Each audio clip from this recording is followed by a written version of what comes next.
Good morning to all of you. आज हम polity की कुछ बेसिक टर्म्स के बारे में जानेंगे। तो पॉलिटी ये शब्द कैसे ये डराइव हुआ और जो प्रेजेंट में हम व्यवस्थाएं देख रहे हैं हमारे देश में, पूरे विश्व में जो व्यवस्थाएं आप देख रहे हैं वर्तमान में, इनकी शुरुआत कब से हुई थी और किन परिस्थितियों में शुरुआत हुई और कौन कौन से सिस्टम होते हैं, क्या गवर्नमेंट होती है, किसे स्टेट कहते हैं, एक राष्ट्र में, एक देश में और एक राज्य के अंदर क्या डिफरेंस होता है बेसिकली। तो कुछ बेसिक टर्म्स के बारे में जानेंगे और व्यवस्थाओं के बैकग्राउंड के बारे में जानेंगे कि आखिर इन व्यवस्थाओं का इतिहास क्या था। क्योंकि वर्तमान में अगर हम हमारे देश की बात करते हैं, जैसे ही आप पॉलिटी वर्ड देखते हैं वैसे ही आपको स्ट्राइक करता है कि हमें पढ़ना है हमारा कॉन्स्टिट्यूशन, हमारा संविधान हमें पढ़ना है। तो आखिर हमने ये संविधान बनाने की ये जो प्रक्रिया थी, इसकी शुरुआत हमारे देश में कैसे हुई और फिर कॉन्स्टिट्यूशन बन करके तैयार हुआ और फिर हमने इसे अपनाया हमारे देश में। प्रेजेंट में सुपरमेसी है कॉन्स्टिट्यूशन की, संविधान ही सर्वोच्च है। आखिर इस संविधान को सर्वोच्चता, सुपरमेसी दी किसने, सोर्स कौन है इस कॉन्स्टिट्यूशन के। तो कॉन्स्टिट्यूशन तक पहुंचने की प्रोसेस से पहले इसके बैकग्राउंड में कौन सी घटनाएं घटित हुई उसके बारे में बेसिकली हम जानेंगे। क्योंकि हम ये देखते हैं कि वर्तमान में जो व्यवस्थाएं हैं कहीं ना कहीं इसकी जड़ें हैं यूरोप में रेनेसा से जुड़ी हुई। जो उनका अंधकार युग के बाद में, डार्क एज के बाद में रेनेसा, जो उनका रीबर्थ हुआ, पुनर्जागरण हुआ, पुनर्जन्म हुआ, उस समय के अंदर किस तरह से विचारों ने, कुछ चिंतकों के, कुछ बुद्धिजीवियों के विचारों ने बाकी लोगों को किस तरह से मोटिवेट किया, उनके विचारों को बिल्कुल प्रेरित किया कि नई व्यवस्थाओं का जन्म हुआ, इसके बारे में बेसिकली हम जानेंगे।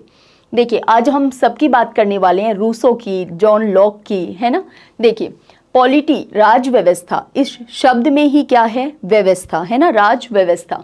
आज जानेंगे राज्य क्या है, देश किसे कहते हैं, राष्ट्र किसे कहते हैं, इसके बारे में भी, और कौन से सब्जेक्ट में किसका हम यूज करते हैं। देखिए, पॉलिटी ये वर्ड बेसिकली बना है पॉलिस से, जिसके बारे में हम जानेंगे कि ये वर्ड डिराइव कहाँ से हुआ है, इस शब्द की उत्पत्ति कहाँ से हुई है पॉलिटी। क्योंकि वर्तमान में ये एक स्वतंत्र विषय है, पॉलिटी, पॉलिटिकल साइंस एक स्वतंत्र विषय है। लेकिन क्या हमेशा से ये एक अलग सब्जेक्ट था? तो बिल्कुल भी नहीं। फिर धीरे धीरे ऐसा क्या हुआ कि इसको एक अलग सब्जेक्ट बनाया गया और ये एक व्यवस्था के रूप में सामने आया। देखिए, फादर ऑफ पॉलिटिकल साइंस कहा जाता है एरिस्टोटल को। अरस्तु जो थे ये सिकंदर के गुरु थे और हम बात कर रहे हैं ईसा पूर्व की, before Christ, before common era या बिफोर क्राइस्ट, 384 से 322। ये वो समय था 322 ईस्वी, जब भारत में भी एक बहुत बड़ा बदलाव चल रहा था। मगध के अंदर बदलाव ये चल रहा था और जिसका भी बहुत महत्व है पॉलिटिकल साइंस के अंदर, पॉलिटी के अंदर, राज व्यवस्था के अंदर। क्योंकि जो बदलाव हुआ जिसके तहत यहाँ पे मौर्य डायनेस्टी की शुरुआत हुई थी भारत के अंदर, मौर्य राजवंश की शुरुआत हुई और चंद्रगुप्त मौर्य जिसके गुरु थे चाणक्य, अर्थशास्त्र जिन्होंने लिखी, कौटिल्य या चाणक्य। तो अर्थशास्त्र में भी हमें ऐसे ही विचारों का पता चलता है कि एक शासक को, एक रूलर को कैसे कार्य करना चाहिए, कैसी व्यवस्था होनी चाहिए। उसका नाम अर्थशास्त्र है लेकिन वो राजनीति विज्ञान के बारे में है। तो देखिए, यहाँ पे ये दौर ही कुछ ऐसा चल रहा था और अरस्तु गुरु थे सिकंदर के और अरस्तु के गुरु थे प्लूटो और प्लूटो के गुरु थे सुकरात। तो ये बेसिकली प्लूटो और एरिस्टोटल को इस समय में ऐसे विचारों का जनक माना जाता है कि भाई व्यवस्थाएं जो थी ये तो लंबे समय से चली आ रही थी। ऐसा तो है नहीं कि अरस्तु से पहले यूरोप में या भारत में कहीं भी कोई व्यवस्था नहीं थी। व्यवस्थाएं तो तब भी थी। अगर हम बात करते हैं महाजनपदों की, यानी मौर्य काल से भी पीछे की अगर हम बात कर रहे हैं, महाजनपदों की अगर हम बात करें, तो उसमें भी हमें देखने को मिलता है कि गणतंत्र था वहाँ पे भी। जैसे जहाँ पे गौतम बुद्ध का जन्म हुआ तो वो भी क्या था, एक गणराज्य था। इसी तरह से लिच्छवी, जो वैशाली था लिच्छवियों का, तो वहाँ पे भी क्या था, गणतंत्र था। तो व्यवस्थाएं तो ऐसी पहले भी थी, लेकिन फिर आखिर वर्तमान की व्यवस्थाओं में किस तरह से चेंजेस आए और ये व्यवस्थाएं कैसे एग्जिस्टेंस में आई, ये हमारे लिए ज़्यादा इम्पोर्टेंट है। क्योंकि ये बात जो चल रही है ईसा पूर्व की, वर्तमान में जो व्यवस्थाएं हम देखते हैं इस पे प्रभाव है पूरी तरह से 16th-17th सेंचुरी का, 16वीं 17वीं शताब्दी में, जहां हमें देखने को मिलती है इंग्लैंड की ग्लोरियस रिवॉल्यूशन, जिसमें कोई रक्तहीन यानी किसी भी तरह का रक्त खून नहीं बहा और एक सत्ता परिवर्तित हो गई। इंग्लैंड में जॉन लॉक के नेतृत्व में लोगों ने संघर्ष किया और वहाँ पे सत्ता परिवर्तन हुआ, जिसे हम कहते हैं इंग्लैंड की ग्लोरियस रिवॉल्यूशन।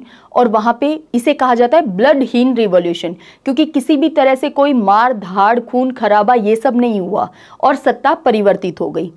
ठीक इसी तरह से हमें देखने को मिलता है कि अमेरिकन रिवॉल्यूशन, अमेरिका में, क्योंकि अमेरिका ब्रिटेन की कॉलोनी बना हुआ था, वहाँ पे अपने अधिकारों के लिए, संविधान के लिए, स्वतंत्रता के लिए अमेरिकियों ने लड़ाइयाँ लड़ी और अपने को कॉलोनी से मुक्त करवाया, और इसे हम जानते हैं अमेरिकी क्रांति के रूप में।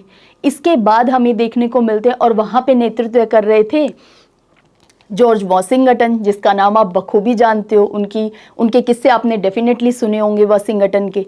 इसके अलावा हमें देखने को मिलती है फ्रांस रिवॉल्यूशन।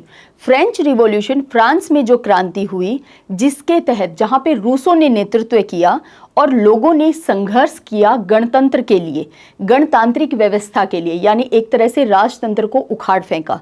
तो ये विचार, इनका नेतृत्व करने वाले जो लोग थे, प्लस में जो विचारक थे, चिंतन करने वाले जो लोग थे, तो इनकी वजह से लोगों के अंदर एक अलग ही व्यक्तिगत स्वतंत्रता की भावना उदय हुई, और धीरे धीरे फिर ये मिडिल क्लास तक पहुंची, और धीरे धीरे किस तरह से सत्ताओं के अंदर जो सिस्टम पहले से एग्जिस्ट कर रहे थे उनमें चेंजेस आने स्टार्ट हुए।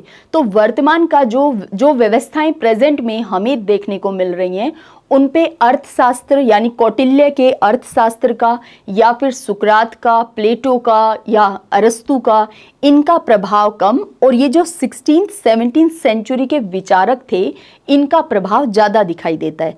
लेकिन क्योंकि फादर ऑफ पॉलिटिकल साइंस कहा जाता है अरस्तु को, तो आपको इनके बारे में एक रफ आइडिया एटलीस्ट होना चाहिए, क्योंकि महान दार्शनिक थे, चिंतक थे, फिलोसोफर बहुत अच्छे थे। इसके अलावा राजनीति विज्ञान का गुरु इनको कहा जाता है।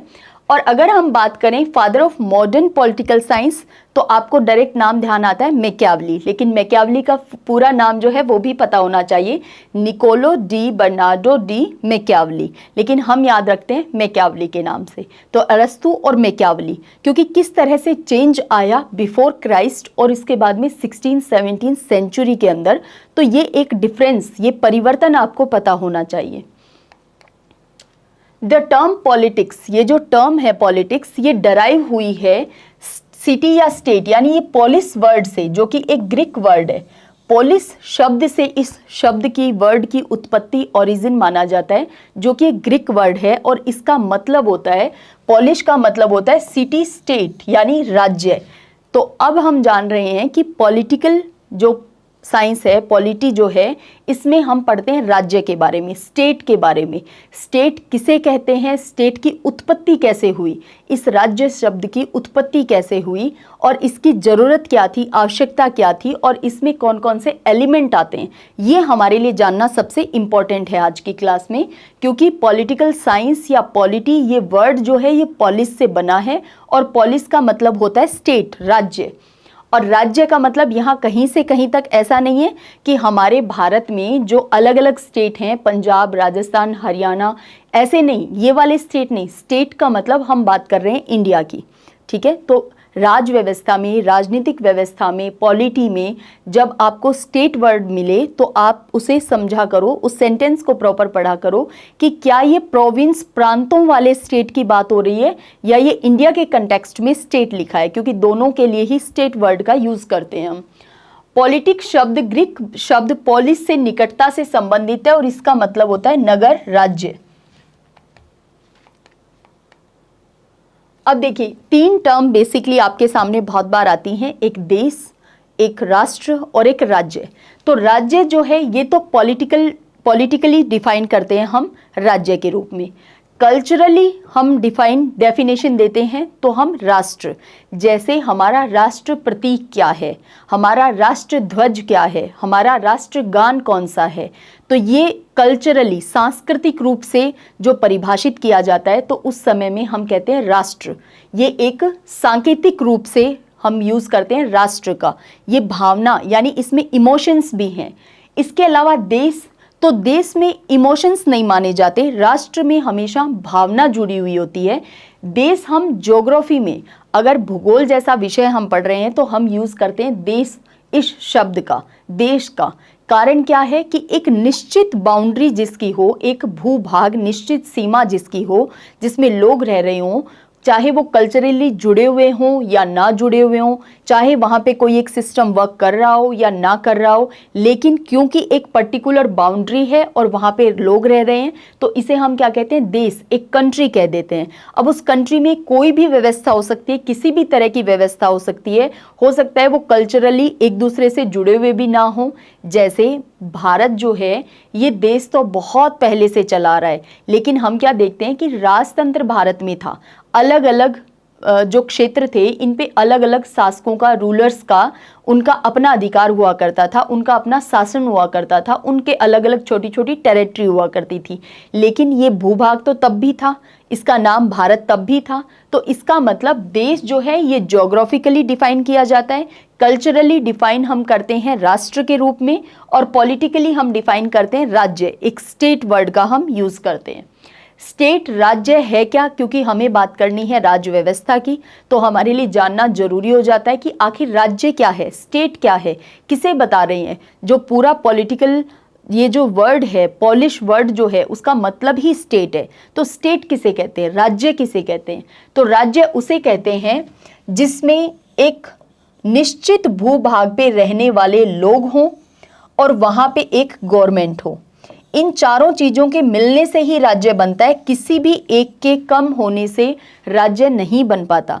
तो यहाँ पे एक निश्चित भूभाग, एक सर्टेन ज्योग्राफिकल एरिया होना चाहिए, एक जनता, उस निश्चित भूभाग में रहने वाले लोग होने चाहिए, और वहाँ पे एक गवर्नमेंट, एक सरकार होनी चाहिए, और वो सरकार संप्रभु, सोवरेनिटी के साथ होनी चाहिए, सोवरन होनी चाहिए।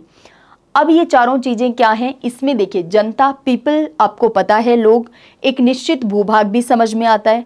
अब हमारे लिए समझने लायक बात बची है कि सरकार, गवर्नमेंट किसे कहते हैं और संप्रभुता किसे कहते हैं।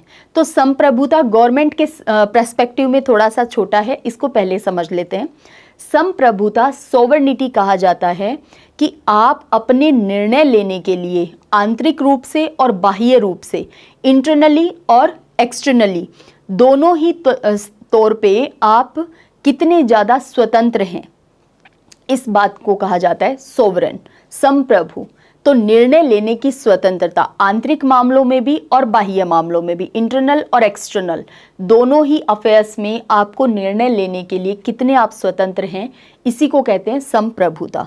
तो जो स्वतंत्र होते हैं वही संप्रभु कहलाते हैं। तो वो सरकार, यानी ऐसी सरकार जो कि निर्णय लेने के लिए स्वतंत्र है, उसे कहेंगे सोवरन है। गवर्नमेंट कैसी है, सोवरन है, संप्रभु है। आप भी अपने कंटेक्स्ट में, अपने पर्सपेक्टिव में सोवरन हैं या नहीं, आपके निर्णय किसी से इन्फ्लुएंस होते हैं या आप खुद निर्णय लेने के लिए स्वतंत्र हैं, इस बात को कहते हैं सोवरन, संप्रभु। इसके अलावा सरकार, अब सबसे मेन टर्म हमारे लिए गवर्नमेंट। सरकार किसे कहते हैं? सरकार और राज्य दोनों इक्वल में आप रख सकते हैं। State is equal to government, ये कहा जा सकता है, लेकिन राज्य में तो 3 एलिमेंट और भी हैं। लेकिन एक्चुअल में राज्य क्या है, सरकार है, सरकार क्या है, राज्य है। सिर्फ सबसे बड़ा अंतर हमें देखना हो इनमें तो वो ये है कि स्टेट जो है ये एक एब्स्ट्रैक्ट स्ट्रक्चर है, ये एक अमूर्त संरचना है, अमूर्त अवधारणा है जिसको हम देख नहीं सकते हैं। राज्य को हम देख नहीं सकते, और इसकी अगर कॉन्क्रीट फॉर्म हमें दिखे तो वो कहलाती है गवर्नमेंट। मूर्त रूप जिसे हम कह सकते हैं, मूर्त स्वरूप, कॉन्क्रीट फॉर्म, वो कहलाती है सरकार। तो सरकार यानी कुछ लोगों का समूह जो हमें दिखाई देता है, तो उसे हम क्या कह देते हैं, गवर्नमेंट। अभी जानेंगे सरकार के बारे में और बहुत तरीके से, बहुत डेप्थ के अंदर। तो बेसिकली यहाँ पे स्टेट में 4 बातें आपको ध्यान रखनी है। एक जनता, एक निश्चित भूभाग, सर्टेन एरिया होना चाहिए। इसके अलावा वहाँ पे एक सरकार हो और वो सरकार संप्रभु हो, सोवरन हो, कहीं से कहीं तक कोई इन्फ्लुएंस ना हो, कोई दबाव ना हो निर्णय लेने के लिए। जैसे भारत एक संप्रभु राष्ट्र है। कैसे है?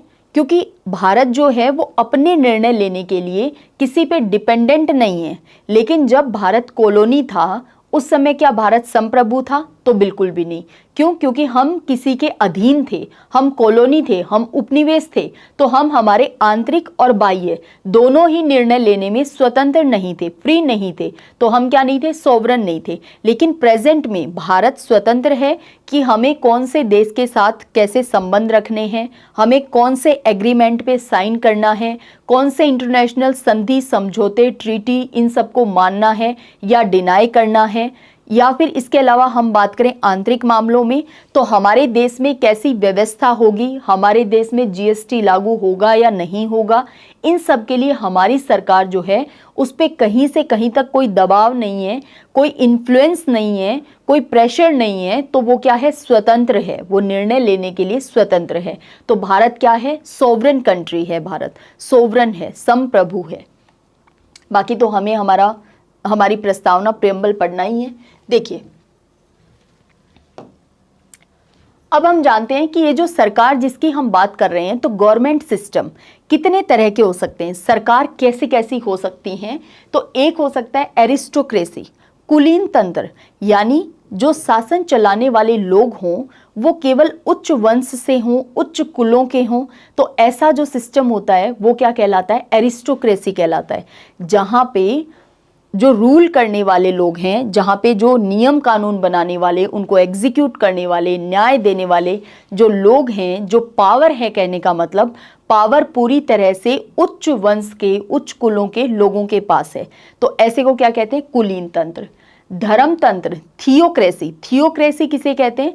जहाँ पे जो धर्म की जो ग्रंथ हैं उनके आधार पे शासन को चलाया जाता है, रूल किया जाता है उन टेक्स्ट पे डिपेंड होकर के, उन टेक्स्ट के अकॉर्डिंग जो कि रिलीजियस हैं, धार्मिक ग्रंथ हैं।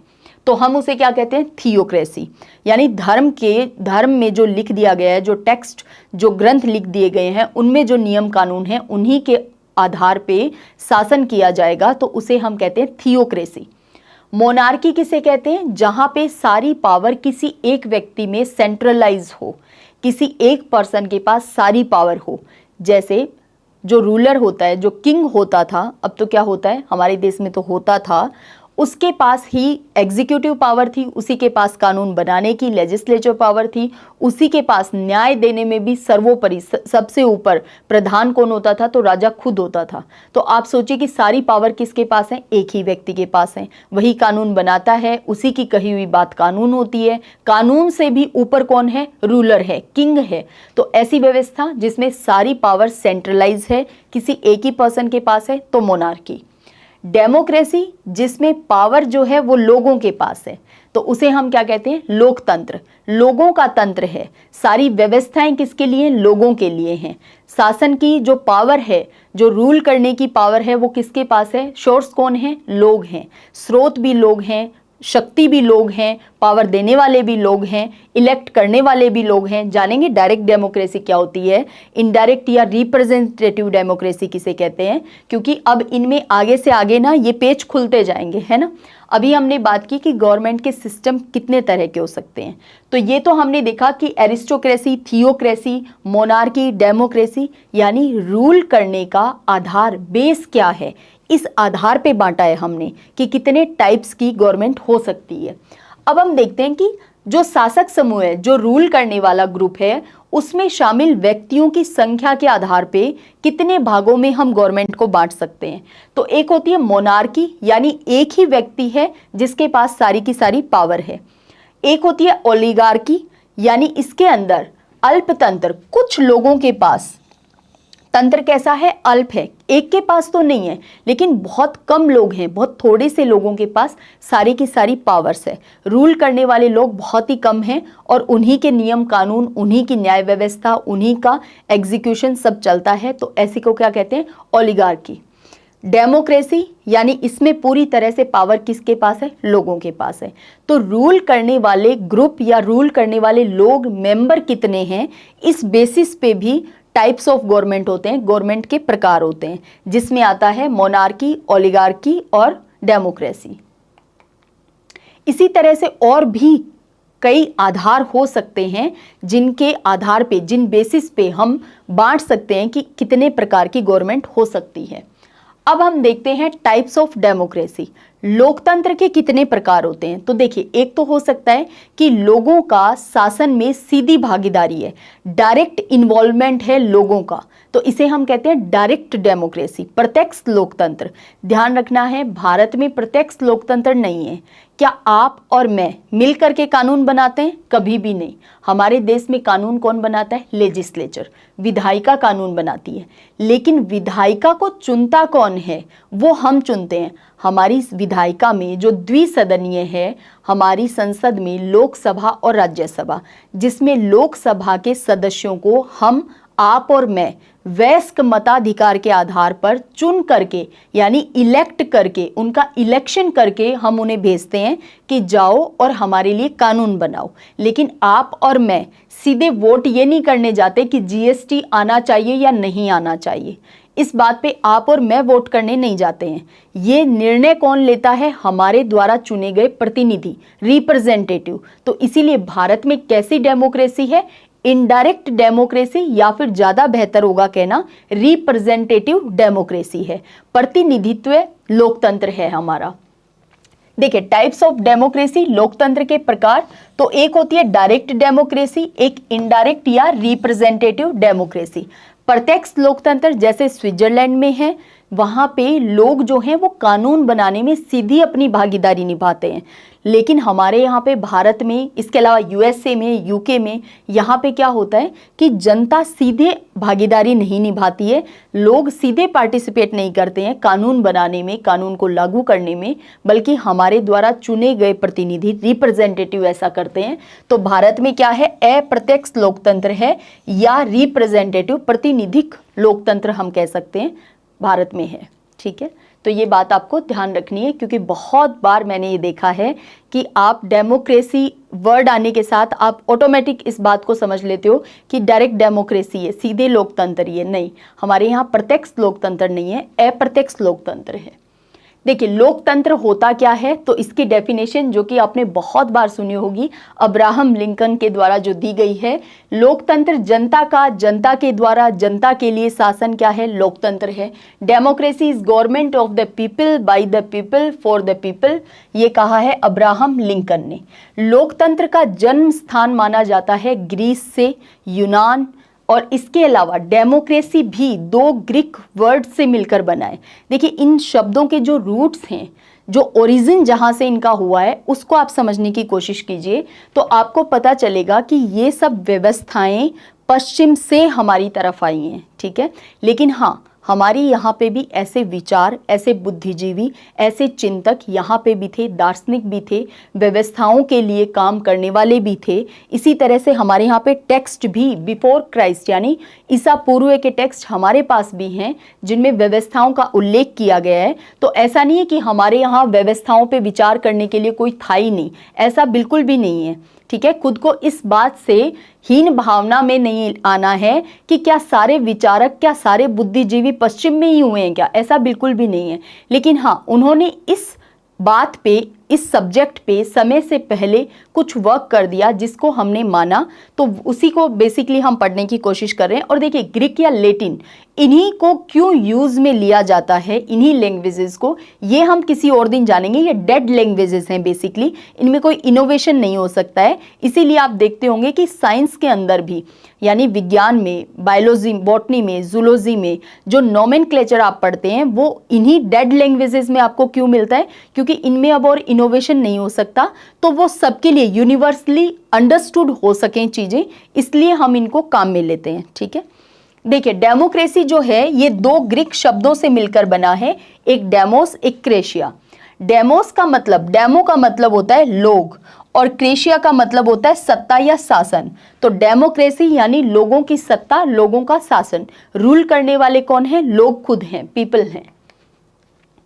अब यहाँ पे देखिए, आपको डेमोक्रेसी दिखाई दे रही है। डेमोक्रेसी में देखिए, ये तो हैं तीन मेन ऑर्गन सरकार के 3 मुख्य अंग माने जाते हैं, एक विधायिका, एक कार्यपालिका, एक न्यायपालिका, एक लेजिस्लेचर, एक एग्जीक्यूटिव और एक जुडिशरी। हम बात कर रहे हैं डेमोक्रेसी के 4 पिलर, लेजिस्लेचर, एग्जीक्यूटिव, जुडिशरी और इसके अलावा मीडिया। तो ये चारों क्या है? 4th पिलर मीडिया को कहा जाता है ना डेमोक्रेसी का, लोकतंत्र का। तो ये चारों क्या है? डेमोक्रेसी के पिलर हैं, बेसिकली स्तंभ हैं। 2007 के अंदर 15 सितंबर को इंटरनेशनल डे ऑफ डेमोक्रेसी मनाने का निर्णय लिया गया था। In 2007 the UNO general assembly resolved to observe 15 सितंबर as the international day of democracy. तो लोकतंत्र दिवस मनाने का निर्णय किया गया था और इसे मनाया जाता है 15 सितंबर को, 15 सितंबर को, 15 सितंबर। देखिए यहाँ पे डेमोक्रेसी में डायरेक्ट और इनडायरेक्ट को समझाने की कोशिश की है। एक छोटा सा डायग्राम टाइप है। देखिए यहाँ पे पीपल हैं, वोट दे रहे हैं। सीधा वोट किसके लिए कर रहे हैं कि लॉ या रूल बनना चाहिए या नहीं बनना चाहिए। मान लेते हैं कोई एक्स लॉ यहाँ पे बन रहा है, इसके लिए वोट दे रहे हैं। ये क्या है? डायरेक्ट डेमोक्रेसी का एग्जाम्पल क्या है? स्विट्जरलैंड। इनडायरेक्ट या रिप्रेजेंटेटिव डेमोक्रेसी में क्या होता है? लोग हैं, वोट दे करके इलेक्ट करते हैं अपने अपने रिप्रेजेंटेटिव को, अपने अपने प्रतिनिधियों को। ये प्रतिनिधि जाकर के रूल या लॉ बनाते हैं और ये कहलाती है रिप्रेजेंटेटिव डेमोक्रेसी। अब देखिए शासन प्रणालियों के प्रकार, टाइप्स ऑफ गवर्नमेंट सिस्टम।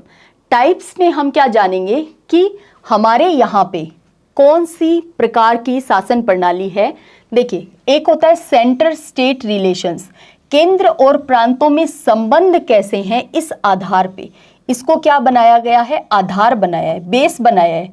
हम किस बेस पे बात करें, क्योंकि ऐसे तो टाइप्स बहुत तरह के हो सकते हैं, लेकिन हमें बताना पड़ेगा ना कि किस आधार पे हम बात कर रहे हैं। हमने बेस किसको माना है? तो हमने बेस माना है कि सेंटर और स्टेट का रिलेशन कैसा है। इस आधार पे अगर हम शासन प्रणालियों को, अगर हम गवर्नमेंट सिस्टम को देखना चाहें तो वो कितने तरह के हो सकते हैं? 3 तरह के मेन हो सकते हैं कि केंद्र और राज्यों का आपस में संबंध कैसा है इस आधार पे। पहला क्या है? कन्फेडरेशन सिस्टम, परिसंघात्मक प्रणाली। परिसंघात्मक प्रणाली में बेसिकली आपको सीधे सीधे ये समझ में आ रहा है परिसंघ, इसका मतलब केंद्र की ना तो बहुत ज़्यादा सेंटर की इम्पोर्टेंस है, ना ही सेंटर के पास बहुत ज़्यादा पावर है। और ऐसे व्यवस्था को क्या कहा जाता है कि ये व्यवस्था है अविनाशी राज्यों का विनाशी संगठन कहलाता है। ये बेसिकली अविनाशी राज्यों का विनाशी संगठन, यानी यहाँ पे परिसंघातात्मक प्रणाली के अंदर क्या होता है? जैसे स्टार्टिंग में यूएसए जो है, जिसने राज्यों को मिल करके, यानी यूएसए बना था राज्यों से मिल करके, और इन राज्यों ने आपस में मिल करके एक समझौता किया कि ठीक है, हमारे एक्सटर्नल अफेयर, इसके अलावा हमारी फॉरेन पॉलिसी और हमारा कम्युनिकेशन, इन 3 के अलावा बाकी सब में स्टेट जो हैं वो खुद के ऊपर डिपेंडेंट हैं, और इन 3 के लिए उन्होंने मिल करके एक समझौता कर लिया। जैसे रूस, इसका एग्जाम्पल हम देख सकते हैं। रशिया, जब रशिया जो है वो सोवियत संघ हुआ करता था, तो परिसंघ का हम एग्जाम्पल देख रहे हैं। इसका मतलब इसमें जो राज्य हैं वो खत्म नहीं हो सकते कभी भी। राज्य जो हैं वो अविनाशी हैं, राज्यों का विनाश नहीं हो सकता, संघ का विनाश हो सकता है। जैसे ऐसा ही ढुलमुल प्रोजेक्ट हमें देखने को मिलता है यूरोपीय यूनियन। यूरोपीय यूनियन टूट सकता है, उससे ब्रेग्जिट हो चुका है, ब्रिटेन अलग हो चुका है, लेकिन ब्रिटेन तो खत्म नहीं हुआ। राज्यों का अस्तित्व बना रहेगा, स्टेट जो है वो बने रहेंगे, लेकिन यूनियन जो संगठन बना है वो खत्म हो सकता है। तो इसे क्या कहते हैं? अविनाशी राज्यों का विनाशी संगठन इसे कहते हैं। ठीक इसी तरह से फेडरल सिस्टम, संघात्मक प्रणाली। फेडरल सिस्टम संघात्मक प्रणाली। संघात्मक प्रणाली का मतलब है कि संघ भी, यूनियन भी और स्टेट भी, जो प्रांत हैं वो भी और प्लस में यूनियन भी, दोनों ही अविनाशी हैं, दोनों ही इनडेस्ट्रक्टिबल हैं, दोनों का ही विनाश नहीं किया जा सकता। शुरुआती समय के अंदर यूएस जो था वो कन्फेडरल सिस्टम के ज़्यादा क्लोज था। धीरे धीरे फेडरल सिस्टम की तरफ बढ़ गया है यूएस, जहां पे अब ना तो यूएस जो संगठन है वो उसका विनाश किया जा सकता है और ना ही राज्यों का विनाश किया जा सकता है, यानी दोनों ही एक पावरफुल कंडीशन में रहते हैं। अब हम बात करें यूनिटरी सिस्टम की, तो यूनिटरी सिस्टम एकात्मक प्रणाली ये बेसिकली वहाँ पे लागू रहता है जहाँ पे एरिया बहुत कम हो, जिस कंट्री का बहुत कम पॉपुलेशन हो। यहाँ पे क्या होता है कि जो राज्य हैं वो पूरी तरह से विनाशी हैं, यानी इसके अंदर डिस्ट्रिक्टिबल स्टेट हैं।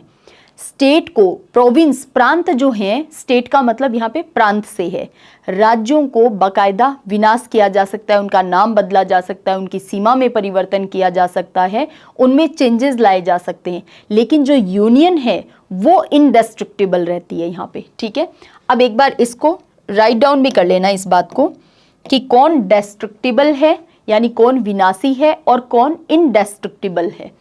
देखिए कॉन्फेडरेशन के अंदर क्या होता,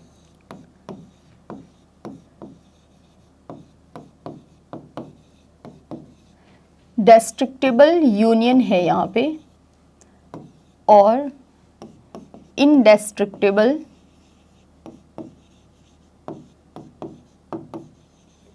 स्टेट होते हैं, यानी राज्य क्या है, अविनाशी।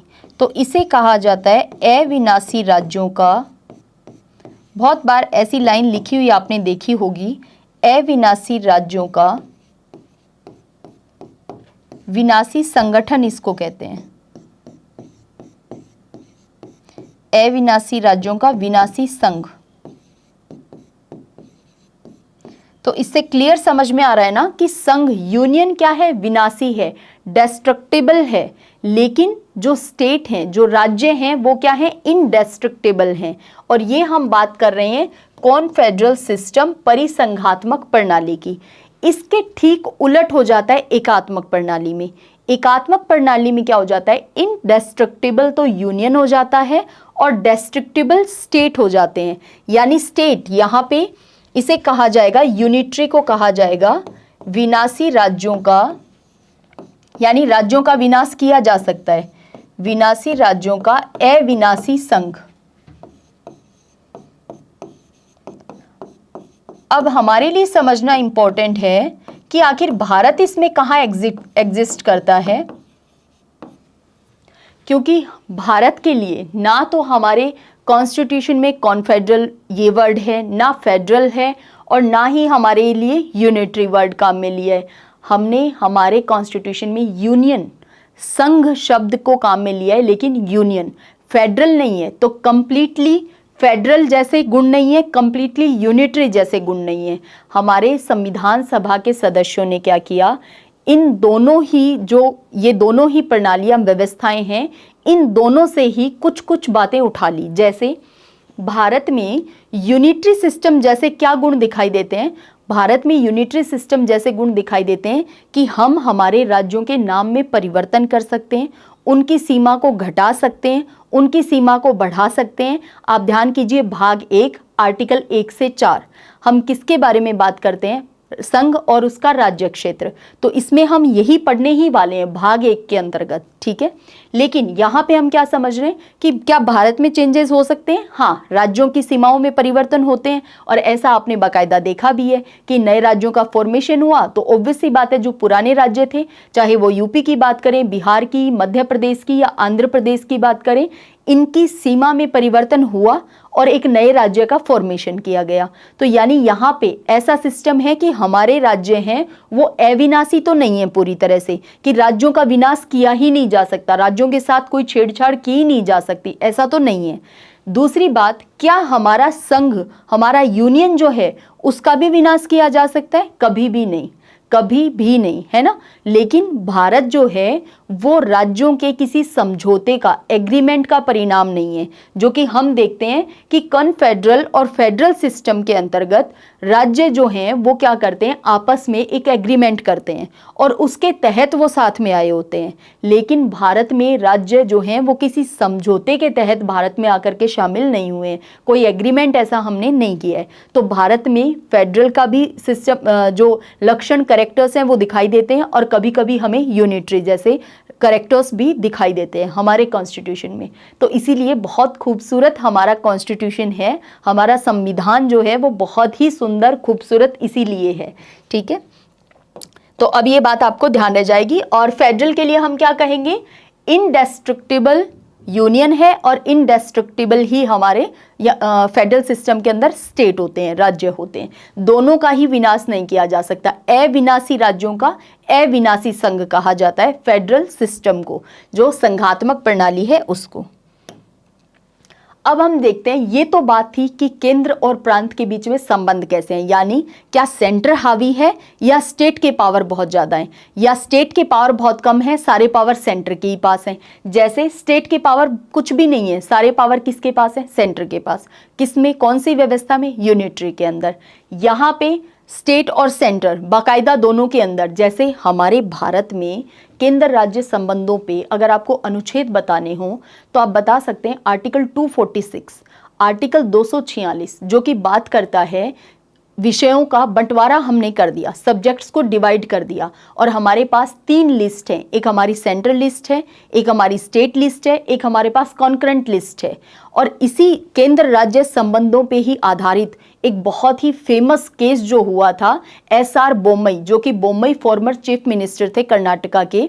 तो Bommai versus union of India, जो एसआर बोम्मई बनाम भारत संघ जो मामला हुआ था 1994 में, तो उस मामले में भी बाकायदा सुप्रीम कोर्ट का वर्डिक्ट यही था कि केंद्र और राज्य भारत के अंदर, क्योंकि देखिए जुडिशरी को पढ़ते समय जो न्यायपालिका है, जो सरकार के 3 अंग हम पढ़ते हैं, ऑर्गन्स ऑफ गवर्नमेंट, जिसमें हम पढ़ते हैं एक लेजिस्लेचर को, एक एग्जीक्यूटिव को, एक जुडिशरी को। न्यायपालिका का ये भी कार्य है कि वो समय समय पे कॉन्स्टिट्यूशन की व्याख्या करे, है ना, इंटरप्रेट करे हमारे संविधान को। तो ये कार्य भी है। तो न्यायपालिका को पढ़ते समय उसके कार्य देखेंगे। यहाँ पे हम बात क्या कर रहे हैं कि केंद्र राज्यों का संबंध हमारे यहाँ पे भारत में कैसा है, क्योंकि ये हमने इसी आधार पे बताया है कि कोई देश कौन सी प्रणाली के तहत है। हम बता सकते हैं यूएसए कैसा है, यूके में कौन सी प्रणाली है, फ्रांस ने किसको अपना रखा है, या अगर हम बात करें स्विट्जरलैंड की तो उसमें कौन सी प्रणाली है। तो क्योंकि हमने ये तीनों ही प्रणालियां पढ़ ली, और किस आधार पे पढ़ी है, केंद्र और राज्यों के संबंध के आधार पे। अगर भारत में केंद्र राज्य संबंध बताने हो तो आर्टिकल 356 के तहत जो एसआर बोम्मई वाला मामला है, बाकायदा सुप्रीम कोर्ट ने ये कहा था कि केंद्र जो है वो एब्सोल्यूट मैनर में अपनी पावर को एक्सरसाइज नहीं कर सकता है। केंद्र को राज्यों के साथ मधुर संबंध बनाकर ही रखने होंगे, यानी रिलेशन जो हमारे सेंटर और स्टेट के हैं वो बहुत अच्छे होने चाहिए, क्योंकि कोई कंपटीशन नहीं है हमारे यहाँ पे स्टेट का सेंटर के साथ में, कहीं से कहीं तक कोई प्रतिस्पर्धा नहीं चल रही है। तो संबंध बहुत अच्छे होने चाहिए। इसी तरह से जो अंतर्राज्यीय परिषद है उसका गठन होता है। तो ये क्या बताते हैं, केंद्र और राज्य के संबंधों के बारे में बताते हैं। हमारे यहाँ कॉन्स्टिट्यूशन की सुपरमेसी है, ना केंद्र की सर्वोच्चता है ना राज्यों की सर्वोच्चता है, सुपरमेसी है कॉन्स्टिट्यूशन की, दोनों को अधिकार दे दिए गए हैं। तो यहाँ पे हम बात किसकी कर रहे हैं कि भी केंद्र राज्यों के संबंध भारत में कैसे हैं। जैसे यूनिटरी के अंदर तो सरकार यदि चाहे तो वो पावर को डिसेंट्रलाइज कर सकती है कि लोकल गवर्नमेंट को भी कुछ पावर दे सकती है, लेकिन ऐसा मैंडेटरी नहीं है, ऐसा जरूरी नहीं है कि गवर्नमेंट करे। तो ये क्या होती है, केंद्र सेंटर जो है वो बहुत पावरफुल रहता है, कहाँ, यूनिटरी में। जो कि कभी कभी अब पूरे कॉन्स्टिट्यूशन को पढ़ते समय बार बार हमारे सामने ऐसी केस स्टडी आती हैं या फिर कुछ ऐसे मामले आते हैं जिसपे सुप्रीम कोर्ट ने बाकायदा बहुत बड़े वर्डिक्ट दिए हैं। वर्डिक्ट देने के नाते वो मामले बहुत बड़े हो गए हैं, सुप्रीम कोर्ट ने व्याख्या की है। जैसे आर्टिकल 21, वो आर्टिकल दिखने में बहुत एक लाइन का लगता है आपको, है ना, लाइफ विद डिग्निटी, जीवन गरिमा में होना चाहिए, लेकिन वो उन आर्टिकल में शामिल होता है जिस पे सबसे ज़्यादा बार सुप्रीम कोर्ट ने जिस अनुच्छेद की व्याख्या की हो उसमें शामिल है आर्टिकल 21। तो आप समझ सकते हैं कि उस अनुच्छेद की को वो कितना बड़ा अनुच्छेद है अपने आप में। ठीक है, अब हम बात क्या कर रहे हैं कि कार्यपालिका, ये तो हमने देख लिया केंद्र राज्य संबंधों के आधार पे। अब क्योंकि पूरे संविधान को पढ़ते समय बार बार हम इन बातों को डिटेल में फिर से ये बातें हमारे सामने रिपीट होती रहेंगी, लेकिन आपको क्या है उस समय बिल्कुल नई नहीं लगनी चाहिए। तो ये आज की इंट्रोडक्शन क्लास है, इसीलिए जहाँ पे कुछ टर्म्स को हम जानने की कोशिश कर रहे हैं। इसके बाद अगर हम बात करें कि कार्यपालिका और विधायिका का संबंध कैसा है, इस आधार पे भी तो सिस्टम होते हैं। तो इस आधार पे गवर्नमेंट के कौन कौन से सिस्टम हैं? तो एक होता है पार्लियामेंट्री सिस्टम, संसदीय प्रणाली, जो कि भारत के संदर्भ में, भारत के कंटेक्स्ट में आप बार बार सुनते होंगे, हमारे यहाँ पार्लियामेंट्री सिस्टम है। तो संसदीय प्रणाली, और दूसरा होता है अध्यक्षात्मक प्रणाली यानी प्रेसिडेंशियल सिस्टम। तो राष्ट्रपति प्रणाली और संसदीय प्रणाली, पार्लियामेंट्री और इसके अलावा प्रेसिडेंशियल, इन दोनों सिस्टम में डिफरेंस क्या होता है मेजर? तो सबसे बड़ा अंतर इनमें है कि संसदीय प्रणाली में कार्यपालिका और विधायिका अलग अलग नहीं होती हैं। क्या हमारे यहाँ पे विधायिका कार्यपालिका अलग अलग हैं? तो नहीं, विधायिका में से ही, लेजिस्लेचर में ही जो दल जीत करके बहुमत जिस दल को प्राप्त होता है, वही दल क्या करता है? Minister of council, council of ministers है ना, मंत्री परिषद यानी मंत्रियों को बनाता है। और वो क्या करते हैं? वो एग्जीक्यूटिव यानी वो हिस्सा होते हैं कार्यपालिका के। तो हमारे यहाँ पे, और अच्छा, इस सब बातों को पढ़ते समय, इस प्रणाली को डिटेल में पढ़ते समय हम जानेंगे कि ये सामूहिक उत्तरदायित्व का सिद्धांत क्या है, कि ये जो हम पढ़ते हैं ना सामूहिक उत्तरदायित्व, कलेक्टिवली रेस्पॉन्सिबिलिटी, ये आखिर क्या चीज़ है? तो ये बात हम पढ़ेंगे डिटेल में बाकायदा, कंफ्यूज नहीं होना है, क्योंकि सिर्फ एक टर्म आ जाने से हो सकता है आपके दिमाग में हजारों क्वेश्चन आने स्टार्ट हो जाएं, जो कि कॉन्स्टिट्यूशन को पूरे को, अनुच्छेदों को, भागों को पढ़ते समय धीरे धीरे स्टेप बाय स्टेप ही आपके जितने भी कंफ्यूजन है वो दूर होंगे। ठीक है, तो पार्लियामेंट्री सिस्टम, संसदीय प्रणाली, जो कि भारत में है बिल्कुल, हमारे यहाँ कार्यपालिका विधायिका अलग अलग नहीं होते हैं, विधायिका में से ही कार्यपालिका को चुन लिया जाता है।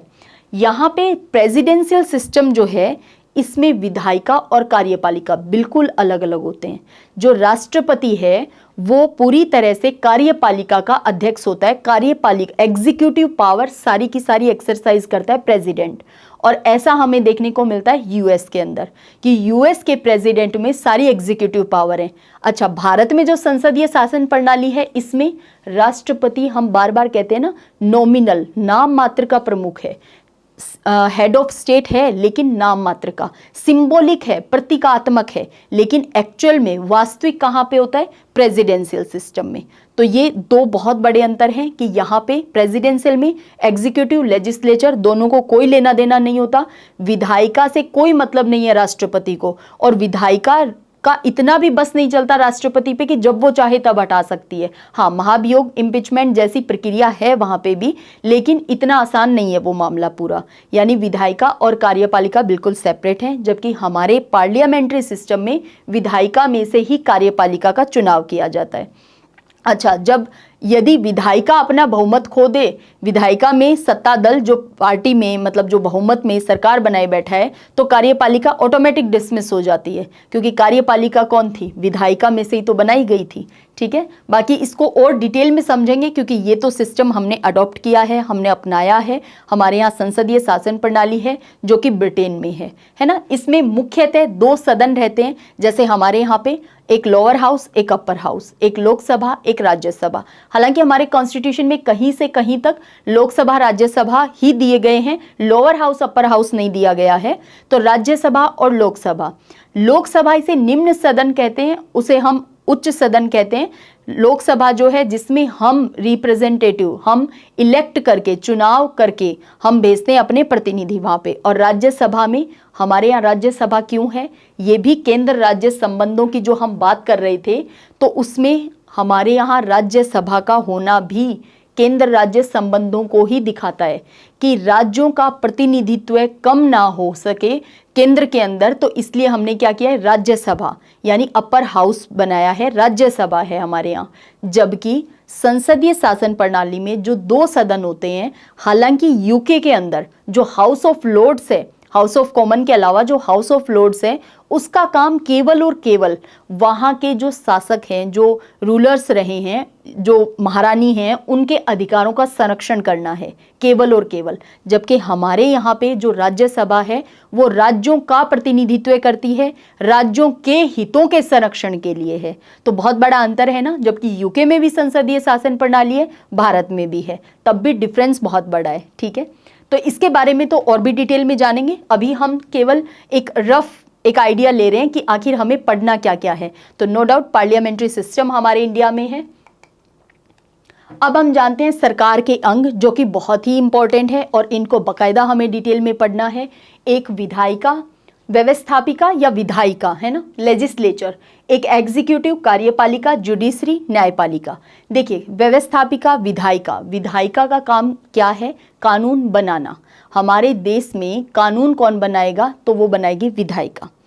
विधायिका जो कानून बनाती है उसे लागू करने का काम किसका है? वो है व्यवस्थापिका, सॉरी कार्यपालिका का, एग्जीक्यूटिव का। लेजिस्लेचर रूल लॉ बनाती है, फॉर्मेशन ऑफ लॉ, और जो लागू करती है, एग्जीक्यूट करती है, वो एग्जीक्यूटिव कार्यपालिका है।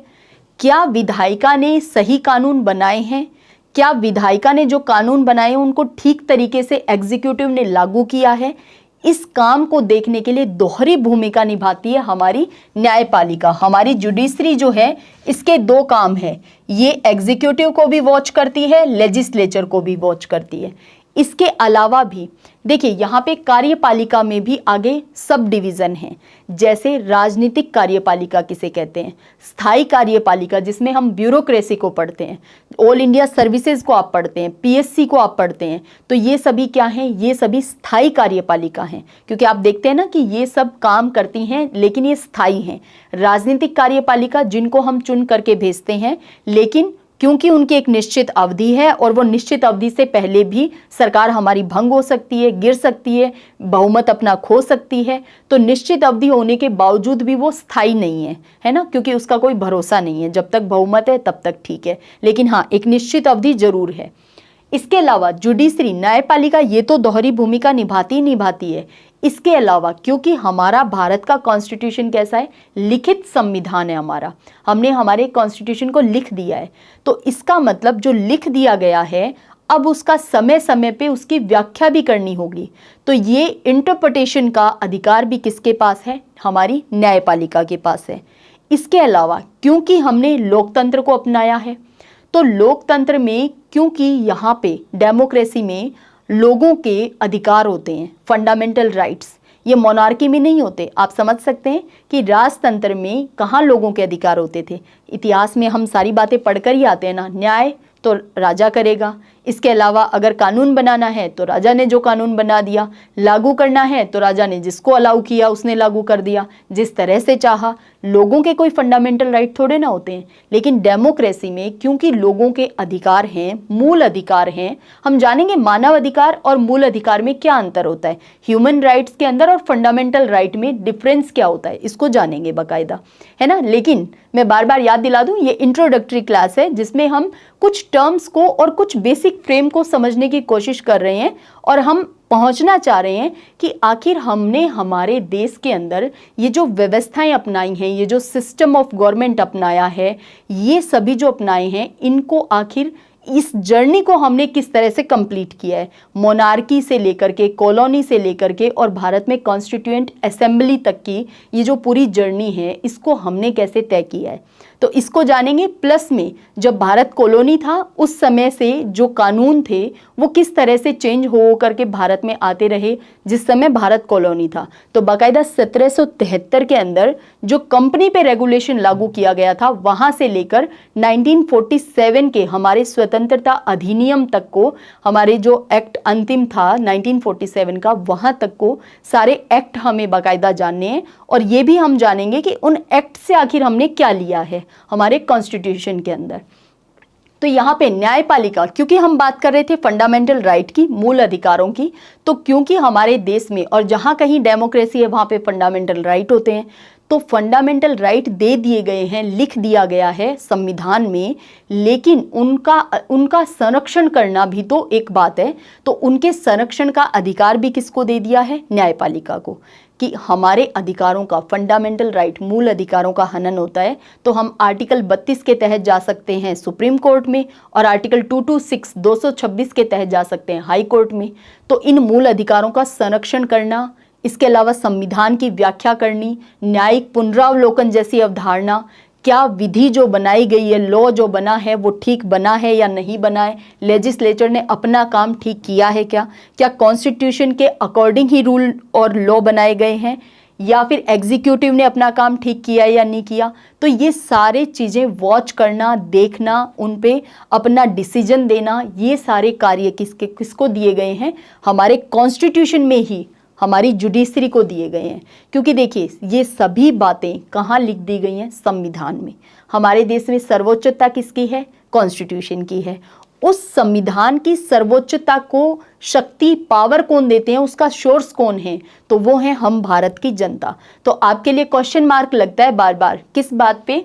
कि कॉन्स्टिट्यूशन बड़ा है या भारत की जनता बड़ी है, यानी जनता ऊपर है या कॉन्स्टिट्यूशन ऊपर है। बहुत बार आपसे ये क्वेश्चन या तो पूछा गया होगा या आपने कभी सुना होगा। इस पे चिंतन मनन करना, हम आने वाली क्लासेस में तो डेफिनेटली इसका उत्तर जान ही लेंगे। तो ये बेसिकली थी आज की हमारी क्लास, जिसमें हमने कुछ पर्टिकुलर टर्म्स को और कुछ सिस्टम के बारे में जाना कि कौन कौन से सिस्टम होते हैं, किस किस तरह से होते हैं, कौन से गवर्नमेंट के अंग, ऑर्गन्स गवर्नमेंट के कौन होते हैं। इसके अलावा अब हम जानेंगे कि हमारे जो संविधान निर्माण की प्रक्रिया थी उससे पहले भारत में कौन कौन सी परिस्थितियां थी या हमारे देश में क्या चल रहा था आखिर। तो ये परिस्थितियां, ये स्थितियां हम जानेंगे 1773 से लेकर के 1947 तक के एक्ट को, जो कि हमारे लिए दोनों ही सब्जेक्ट में इंपॉर्टेंट होता है पढ़ना। ये सारे अधिनियम, एक्ट जो हैं वो हमारे लिए इतिहास में, हिस्ट्री में भी पढ़ने इंपॉर्टेंट होते हैं और वो हमारे लिए राज्य व्यवस्था में भी पढ़ने इंपॉर्टेंट होते हैं। तो ये हमारे लिए दो सब्जेक्ट में काम करेंगे। तो इनसे हमारी रहेगी कल की नेक्स्ट क्लास। ठीक है, तो आई होप आज की बहुत ही बेसिक सी क्लास थी। टर्म्स पे हमने कुछ वर्क किया। जब हम कॉन्स्टिट्यूशन को पढ़ना स्टार्ट करेंगे उससे पहले ये कि हमारे संविधान के निर्माण की प्रक्रिया से पहले भारत में क्या घटित हो रहा था, इसके बाद हमारी संविधान सभा बनी, फिर हमारे संविधान के फॉर्मेशन की पूरी प्रोसेस हुई और उसके बाद में हम आएंगे कि हमारी जो कॉन्स्टिट्यूशन में लिख दिया गया है उन सभी अनुच्छेदों को, 22 भाग, 395 आर्टिकल जो मूल संविधान में थे, 8 अनुसूचियां मूल संविधान में थी, उनके बारे में पढ़ेंगे और अमेंडमेंट के थ्रू कौन कौन से अनुच्छेद, अनुसूचियां और भाग जो कि और जुड़ गए हैं उनके बारे में भी। तो इस तरह से बेसिकली हम हमारी पूरी पॉलिटी को पढ़ने वाले हैं। ये हमारा स्ट्रक्चर रहेगा बेसिकली। आई होप आपने आज की क्लास को एंजॉय किया होगा। तो मिलते हैं नेक्स्ट क्लास में। जय हिंद, जय भारत।